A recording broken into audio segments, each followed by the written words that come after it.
దేవుని పరిశుద్ధ నామమునకు మహిమ కలుగునుగాక. క్రీస్తునందు ప్రియ దేవుని బిడ్డలారా, ప్రభు అయిన యేసు క్రీస్తు పరిశుద్ధ నామములో మీ అందరికీ ఈ ఉదయకాల శుభములు తెలియచేయచ్చు ఉన్నాను. ఈ దినమంతయు మీకు మీ కుటుంబానికి దీవెనకరముగాను ఆశీర్వాదకరముగాను దేవుడు అనుగ్రహించాలని మీ కొరకై ప్రార్థిస్తూ ఉన్నాను. నేటి దినము కొరకు ఏర్పాటు చేయబడిన దేవుని వాక్యం మార్కు సువార్త 7వ అధ్యాయం 13వ వచనం. మీరు నియమించిన మీ పారంపర్య ఆచారము వలన దేవుని వాక్యమును నిరర్ధకము చేయుదురు, ఇటువంటివి అనేకములు మీరు చేయుదురని చెప్పెను. ప్రియులారా, నేటి దినము కొరకు ఏర్పాటు చేయబడిన ధ్యానాంశము శాంతి సమాధానమిచ్చే దైవ వాక్కు. ప్రియులారా, చదువుబడిన వాక్య భాగాన్ని గమనిస్తే దేవుని వాక్యము అనేది మానవ జీవితంలో అది శక్తిని, సమాధానాన్ని, శాంతిని ఇచ్చేది. ప్రియులారా, వాటిని గైకొనుటయందు నేను మీకు ఆజ్ఞాపించిన మాటతో దేనిని కలుపకూడదు, దానిలో నుండి దేనిని తీసివేయకూడదు అని ద్వితీయోపదేశకాండం 4వ అధ్యాయం 2వ వచనం స్పష్టంగా చెబుతుంది. ప్రియులారా, ఇదే తలంపు క్రొత్త నిబంధనలోని ప్రకటన గ్రంథం 22వ అధ్యాయం 18, 19లో చాలా కఠిన శిక్షలతో పునరావృతం చేయబడింది. దేవుని ఆజ్ఞలను తగ్గించకుండా పాటించడానికి అనేక మంది వేగురపడతారు, కానీ అదనముగా వ్రాయబడిన నియమాలను వాటికి కలపడం వారికి సరైనదే. ప్రియులారా, చేయదగినవి, చేయకూడనివి అనే విషయంలో ప్రతి సంస్థకు లేఖనాల్లోని లేని స్వంత నియమాలు ఉన్నాయి. వేషధారులైన పరిసయ్యుల వలె వ్రాయబడిన నియమాలు సాధారణంగా పై రూపము గురించి చెబుతాయి. దేవుని ఆజ్ఞలను తొలగించడం చెడ్డదైనట్లే వాటికి అదనముగా కలపడం కూడా చెడ్డదే అని గుర్తుంచుకోవాలి. ప్రియులారా, దేవుని ఆజ్ఞలను, మనుష్యుల ఆచారాలను ఎల్లప్పుడూ వేరు చేయాలి. వాటిని ఒకే స్థాయిలో ఉంచడానికి చేసే ప్రయత్నం నీ జీవితంలో వాక్యాన్ని నిరర్ధకం చేస్తుంది.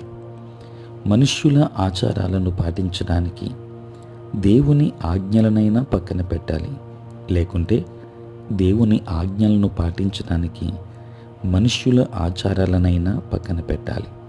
నిర్గమాకాండం 20వ అధ్యాయం 33వ వచనం. నిర్గమాకాండం 20వ అధ్యాయం 3వ వచనం. ప్రియులారా, వాక్యానికి పైన ఆచారాలను హెచ్చించడం వలన నీలో వాక్యం యొక్క సానుకూల శక్తిని తటస్థం చేస్తావు.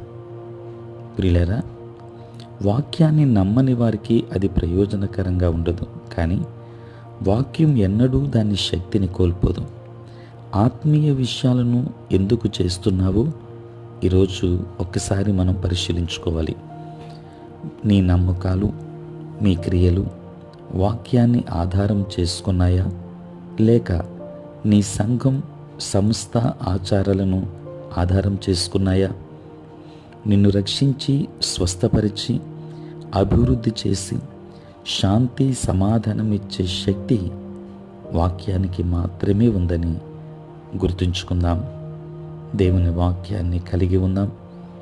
దేవుని వాక్యపు శక్తిని పొందుకుందాం. దైవాశీర్వాదములు మీకును మీ కుటుంబానికి అనుగ్రహింపబడునుగాక. ఆమేన్. ప్రార్థన. పరిశుద్ధుడైన తండ్రి, ప్రేమ కలిగిన ప్రభువా, మీ పరిశుద్ధ నామమునకై వందనాలు, స్తుతులు, స్తోత్రాలు చెల్లిస్తున్నాము నాయన. రాత్రంతయు కాపాడి సంరక్షించి సుఖనిద్రను మాకు దయచేసి మా జీవితంలో మరి యొక్క నూతన దినాన్ని మేము చూడగలిగే భాగ్యాన్ని మీరు మాకు ప్రసాదించినందుకే స్తోత్రాలు.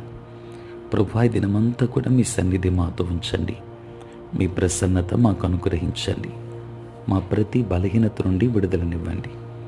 నేటి మా పనులలోనూ ప్రయాణములలోనూ పరిచర్య అంతటిలో తోడుగా ఉండండి. బలహీనులైన బిడ్డలు అనేక మంది ఉన్నారు. వారికి కావలసిన ఆరోగ్యాన్ని ఇవ్వండి. సమాధానం లేని వారు ఉన్నారు, సమాధానం ఇవ్వండి. శాంతిని లేని వారు ఉన్నారు, శాంతిని అనుగ్రహించండి. రక్షణ లేక నశించిపోతున్న వారు అనేక మంది ఉన్నారు. ప్రతి ఒక్కరికి రక్షణ భాగ్యాన్ని ఇవ్వండి.